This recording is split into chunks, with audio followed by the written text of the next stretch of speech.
नमस्कार दोस्तों, मैं हूं नागराज और आप सुन रहे हैं जीएनएस हॉरर स्टोरीज, वो भी मेरी जुबानी। दोस्तों, आज की हमारी कहानी मध्य प्रदेश के रहने वाले एक चाचा की है जिनका नाम वीरेंद्र सिंह है। तो चलिए अब यह कहानी उन्हीं के पॉइंट ऑफ व्यू से सुनते हैं। लेकिन कहानी को शुरू करने से पहले, जैसा कि मैं आप लोगों से हमेशा कहता हूं कि वैसे तो आप लोगों ने बहुत सी हॉरर कहानियां सुनी होंगी, लेकिन मुझे पूरी उम्मीद है कि आज की हमारी यह कहानी सुनकर आपको सच में डर का एहसास होने वाला है। बस मेरी आपसे इतनी गुजारिश है कि अगर आप पहली बार हमारे इस चैनल पर आए हैं तो चैनल को अभी सब्सक्राइब कर लीजिए। ऐसा करने से हमारी और आपकी नजदीकियां बढ़ जाएगी और आगे आने वाली वीडियो आप तक आसानी से पहुंच जाएगी। तो ज्यादा समय ना लेते हुए जल्दी से अपनी कहानी को शुरू करते हैं।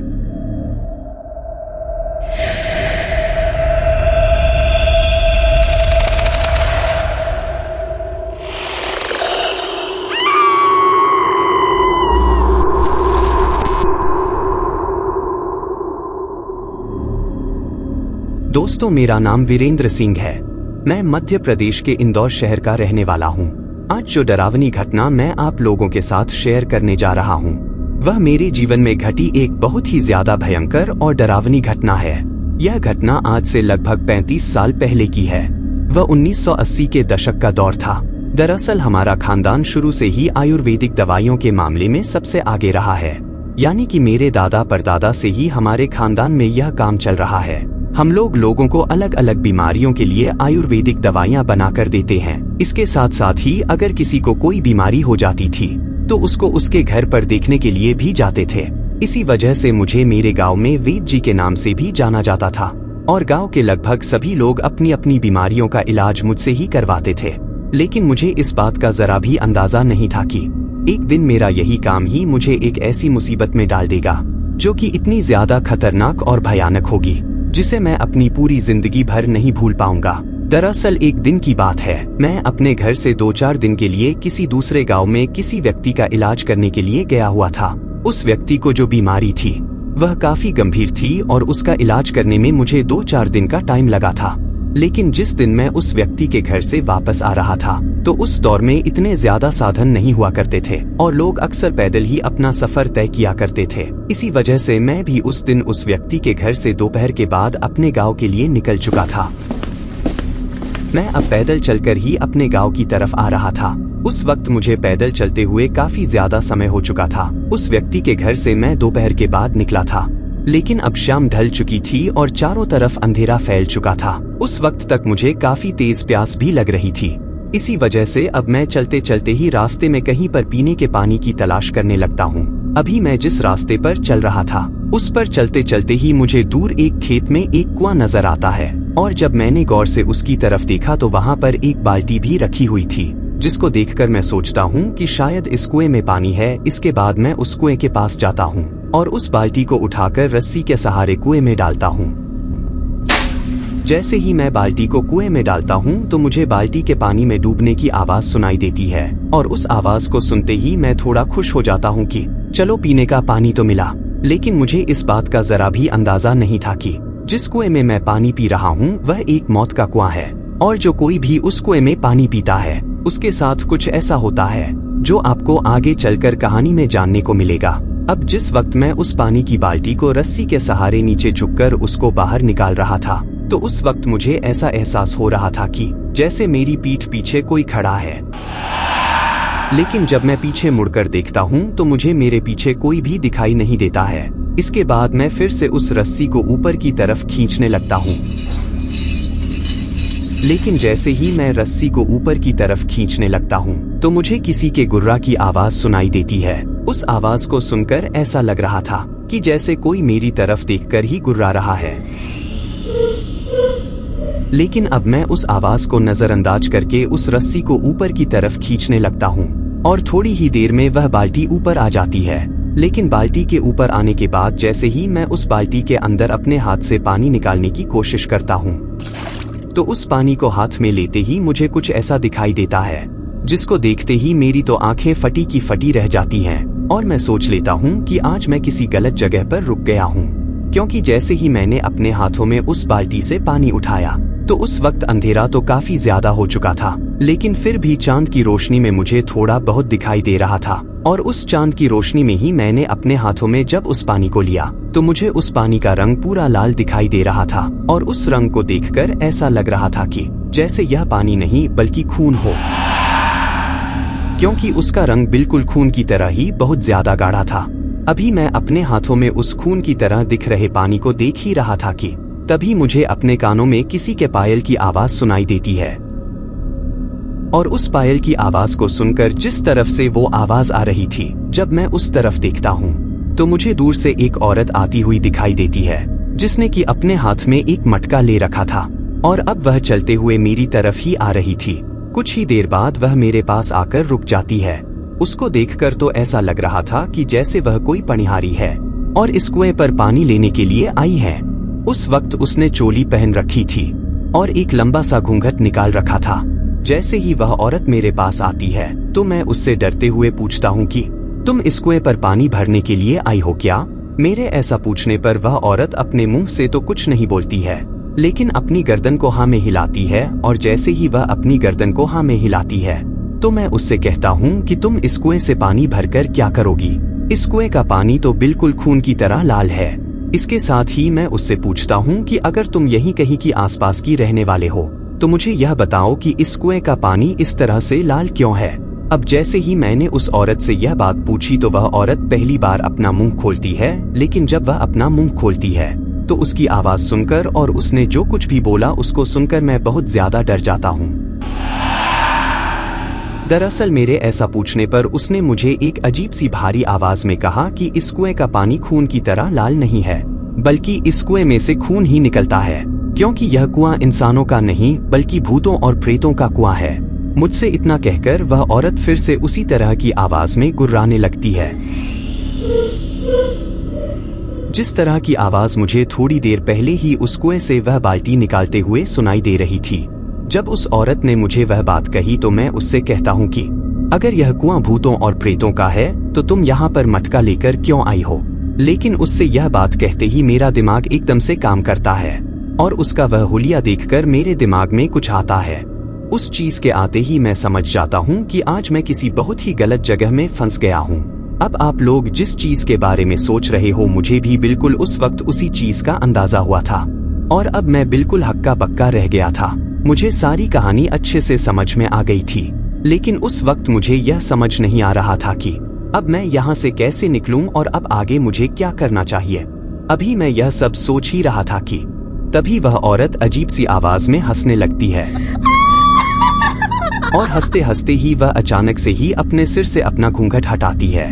जैसे ही वह अपने चेहरे से घूंघट हटाती है तो उसका चेहरा देखते ही मेरी तो सिट्टी पिट्टी गुल हो जाती है और मेरे हाथ पैर थर थर कांपने लगते हैं। उसके चेहरे को देखते ही मैं इतना ज्यादा डर गया था कि उस वक्त डर के मारे मेरे सिर से बहुत ज्यादा पसीना टपकने लगा था। एक तो मैं पहले से ही इतनी दूर से पैदल चलकर आया था, जिसकी वजह से मैं बहुत ज्यादा थका हुआ था और अब अपनी आंखों के सामने उस औरत को देखकर मेरे तो शरीर की पूरी ऊर्जा ही खत्म हो गई थी और मेरे शरीर से जैसे मेरी हिम्मत ही गायब हो गई थी। मुझे ऐसा लग रहा था कि अब थोड़ी ही देर में मैं बिल्कुल निढल होकर यहीं पर गिर जाऊंगा, क्योंकि वह औरत दिखने में थी ही इतनी ज्यादा डरावनी।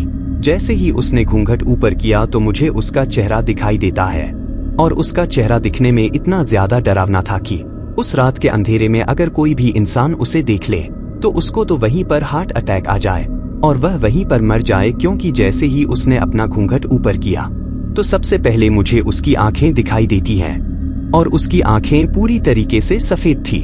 इसके साथ ही उसका चेहरा पूरी तरीके से जला हुआ था। उसको देखकर ऐसा लग रहा था कि किसी ने बुरी तरीके से इसको जलाया है, लेकिन उस जले हुए चेहरे पर ही उसने अपने होठों पर कुछ लाल लाल सा लगा रखा था और उसके होंठ एक तरफ से कटे हुए भी थे, जो कि दूर से ही काफी अच्छे से दिखाई दे रहे थे।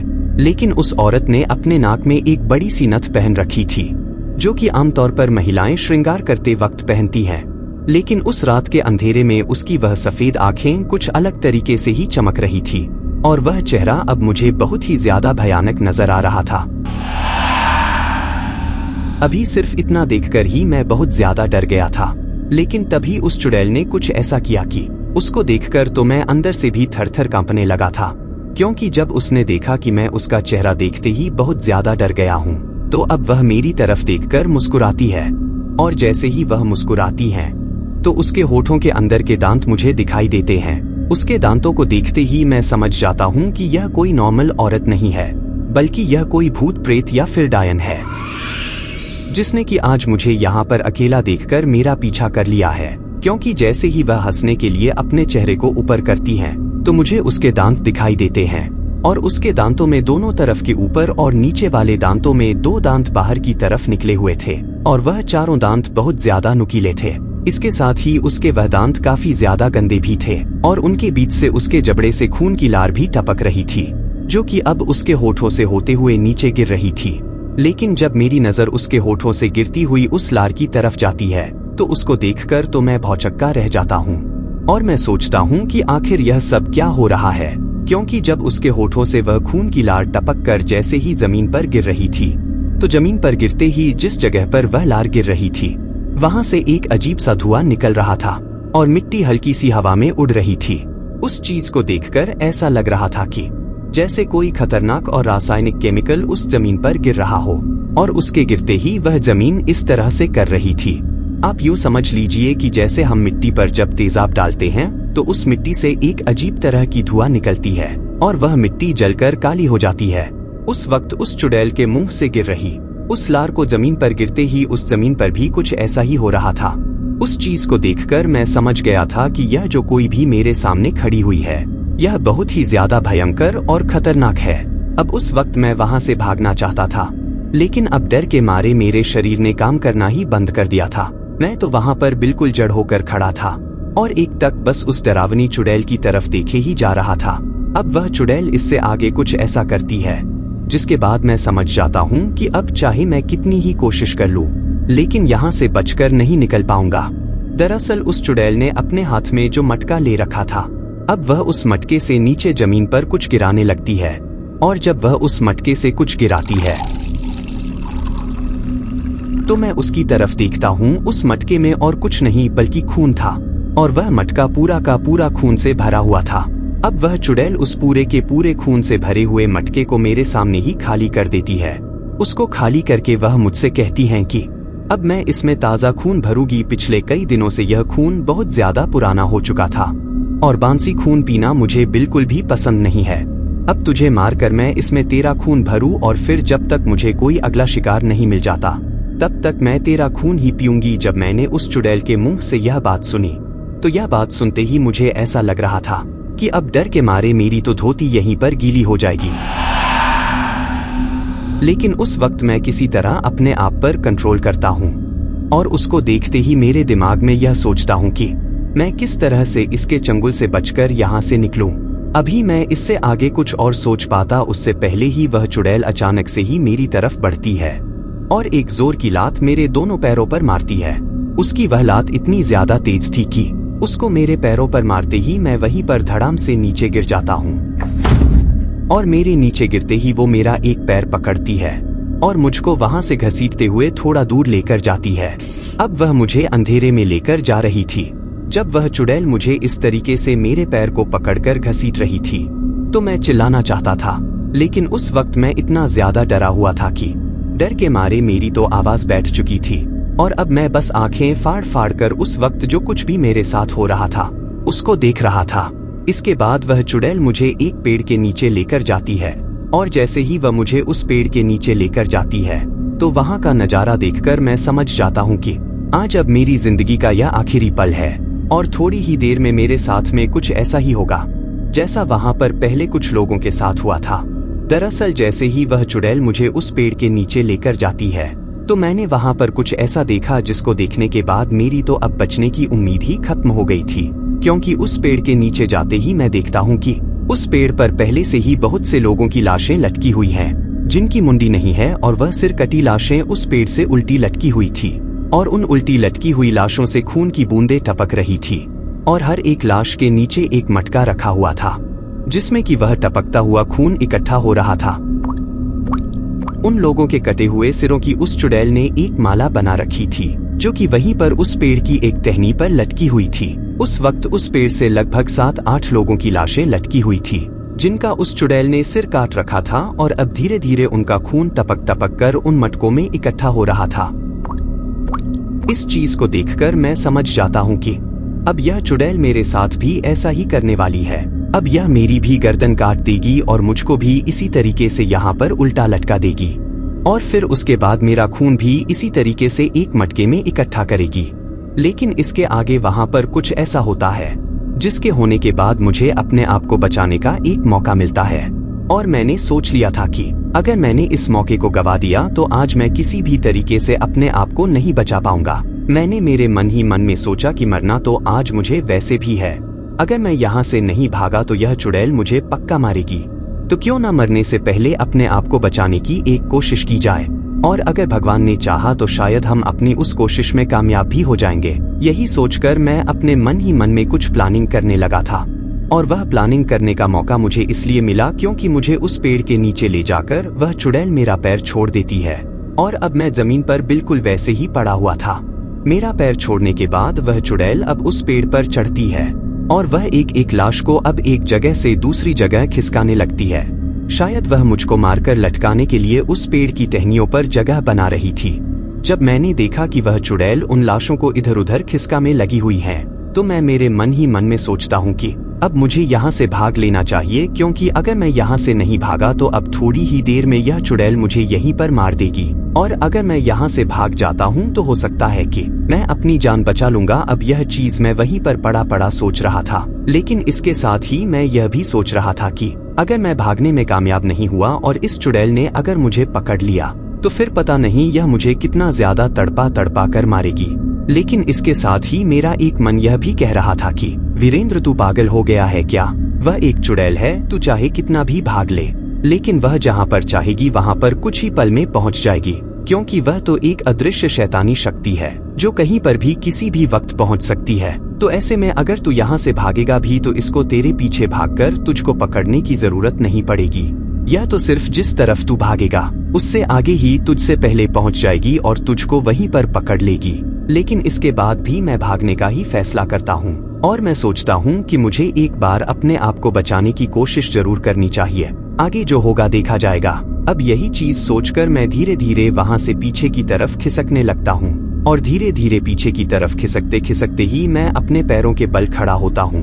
लेकिन उस वक्त मेरे पैरों में बिल्कुल भी हिम्मत नहीं थी। उस वक्त खड़े होते ही मुझे इस चीज का एहसास हो गया था कि शायद मैं ज्यादा दूर तक भाग नहीं पाऊंगा, क्योंकि उस वक्त मेरे पैर बिल्कुल थक चुके थे।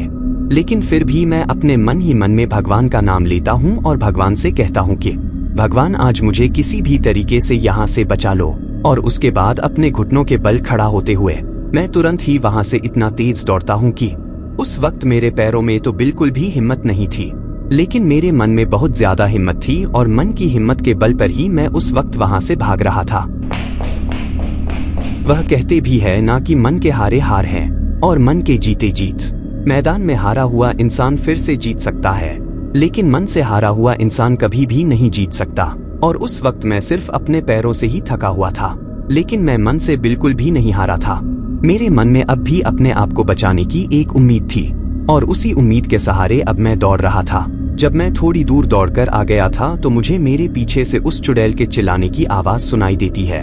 शायद अब उस चुड़ैल की नजर मेरी तरफ पड़ गई थी। इससे पहले वो उन लाशों को इधर उधर करने में लगी हुई थी, लेकिन जैसे ही उसने मेरी तरफ देखा कि मैं वहां से भाग रहा हूँ तो वो उस पेड़ से धड़ाम से नीचे कूदती है और नीचे कूदते ही अब वह भी मेरे पीछे पीछे दौड़ने लगती है।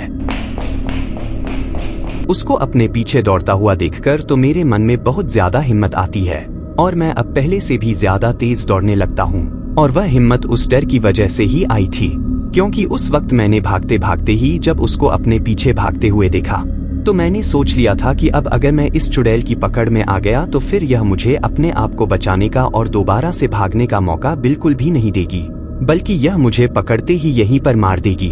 पहले यह मुझे पकड़कर यहीं पर मारेगी और उसके बाद मुझे मारकर मेरी लाश को घसीट कर वहां पर लेकर जाएगी। तो अब मेरे पास यह आखिरी मौका था और मुझे इस मौके का भरपूर फायदा उठाना था। इसीलिए अब मैं मेरे शरीर में जितनी भी ऊर्जा थी उस पूरी ऊर्जा को लगाकर दौड़ रहा था। आप यकीन नहीं मानोगे, उस वक्त मैं इतना तेज दौड़ रहा था कि मुझे खुद को ही नहीं समझ में आ रहा था कि आखिर मैं इतना तेज तेज कैसे दौड़ रहा हूँ। इससे पहले मैं अपनी जिंदगी में कभी भी इतना तेज नहीं दौड़ा था। मेरे पीछे भागते भागते वह चुड़ैल चिल्ला भी रही थी और चिल्लाने के साथ साथ ही मुझसे कह रही थी कि रुक जा, तू इस तरीके से मेरे से बचकर नहीं जा सकता। मैं तुझे किसी भी हाल में जाने नहीं दूंगी। इतने दिनों के बाद मुझे एक शिकार मिला था और उसको मैं इस तरीके से अपने हाथों से नहीं गवा सकती। यह कहकर वह दौड़ते दौड़ते ही चिल्लाती भी है और उसकी वो चिल्लाने की आवाज इतनी ज्यादा डरावनी थी कि अगर उस वक्त मैं उस आवाज को बहुत ज्यादा गंभीरता से ले लेता तो मैं दौड़ नहीं पाता, लेकिन मैं उसको पूरी तरीके से नजरअंदाज कर रहा था और सिर्फ आगे की तरफ ही भागे जा रहा था। तभी वह चुड़ैल मुझे एक बार फिर से पीछे से आवाज लगाती है कि अगर तू अपनी मर्जी से नहीं रुका तो मैं तुझे जब पकड़ूं तो तेरा वो हाल करूंगी जो तू सोच भी नहीं सकता। इसीलिए तुझे आखिरी बार कह रही हूँ कि वहीं रुक जा।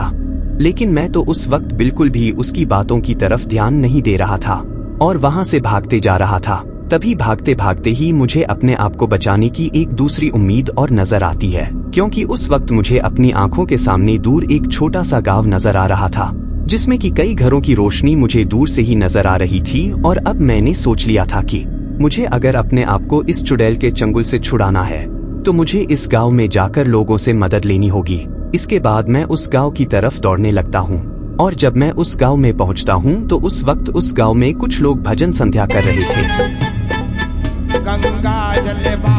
और वह गांव के बीच में ही जो उनके गांव का चौपाल था वहां पर बैठे हुए थे।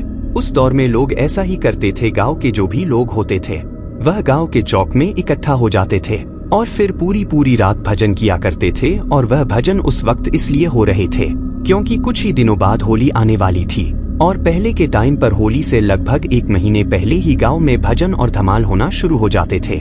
उस वक्त वो लोग धमाल और रागिनी गा रहे थे, लेकिन मुझे इस तरह से दौड़ता आता हुआ देखकर वो लोग धमाल गाना बंद कर देते हैं। और जब मैं भागता हुआ उनके पास पहुंचता हूं तो वह मुझसे कहते हैं कि अरे भाई, तुम कौन हो और इस तरीके से भागते हुए क्यों आ रहे हो।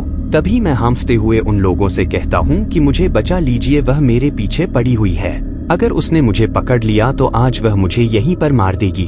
तभी उस गांव में जो एक बुजुर्ग चाचा थे वह मुझसे कहते हैं कि कौन पीछे पड़ी हुई है, कौन मार देगी। मैं उस बुजुर्ग चाचा को उससे आगे कुछ बताना चाहता था, लेकिन इतनी तेज दौड़ने की वजह से मेरी बहुत ज्यादा सांस भरी हुई थी और मैं सिर्फ उस वक्त कुत्ते की तरह हंफ रहा था। मेरी यह हालत देखकर वह लोग पहले तो मुझे आराम से वहां पर बैठाते हैं और फिर थोड़ा पानी पिलाते हैं। उसके बाद जब मेरा जी अच्छे से तसल्ली में आ जाता है तो फिर मैं उनको मेरे साथ हुई सारी घटना बताता हूँ और उनको बताता हूँ कि मैं पास के ही उस गांव का रहने वाला हूँ। जब उन लोगों ने मेरी सारी आपबीती सुनी तो वह लोग मुझसे कहते हैं कि तुम आज रात को यहीं पर रुक जाओ और कल सुबह होते ही हम लोग खुद चलकर तुमको तुम्हारे गांव छोड़कर आ जाएंगे। जब उन लोगों ने मुझे यह बात कही तो मैं उन लोगों का हाथ जोड़कर शुक्रिया करने लगता हूँ। उस दिन तो उन गांव के लोगों की वजह से मेरी जान बच गई और उस चुड़ैल से मेरा पीछा छूट गया। लेकिन उसके बाद मैं फिर कभी भी उस गांव की तरफ नहीं गया और ना ही उस रास्ते की तरफ गया। तो दोस्तों, यह थी हमारी आज की कहानी आपको कैसी लगी कमेंट बॉक्स में कमेंट करके जरूर बताना। फिलहाल चलता हूँ, बस आप अपना और अपने परिवार का ख्याल रखें और अगर अभी तक भी चैनल को सब्सक्राइब नहीं किया है तो कृपया करके चैनल को सब्सक्राइब कर लीजिए। आपका यह छोटा सा सहयोग हमें आपके लिए ऐसी ही कहानियां लाने के लिए प्रोत्साहित करता है।